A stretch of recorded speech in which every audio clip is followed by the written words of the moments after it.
Dámy a pánové, hlásí se vám Zbyšek Kopáč z Yes News. Žijeme v nádherném kraji, ale dnes si připomeneme ty méně šťastné momenty.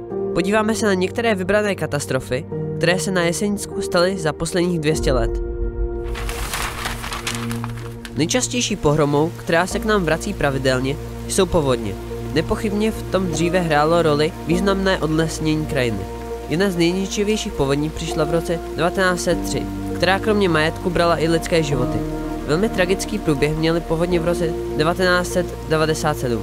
Po několika denních srážkách se řeky rozvodnily a braly sebou mosty, silnice a domy. Nebudete tomu věřit, ale v roce 1868 se do Jeseníku přihnal orkán. Jen na Polesí Hubertov bylo zpracováno po polomech asi 15 000 stromů.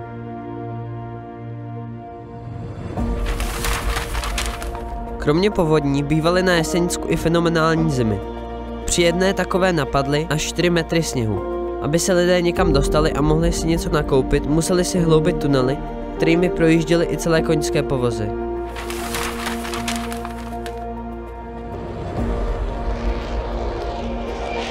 Nevyhnuly se nám ani letecké havárie. Jedna byla v roce 1926 a druhá 1950. V roce 1926 byla na Jelení Studánce hustá mlha a pilot s mechanikem se vraceli z Paříže do Rumunska. Mechanik nepřežil, ale pilota zachránili v nemocnici v Rýmářově. Jen mu museli amputovat obě nohy, on se však naučil na protézách chodit a nakonec zase lítal.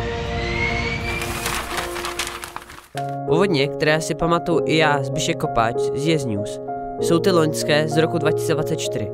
Z jejich následků se mnohé obce budou vzpamatovávat roky. Doteď chybí cesty, koleje, některým lidem i domov. Přes všechny tragédie ale vidíme, že i když se dějí těžké věci, lidé se umí spojit a navzájem si pomoci. Z míst na Jesenicku se s vámi loučí Zbyšek Kopáč.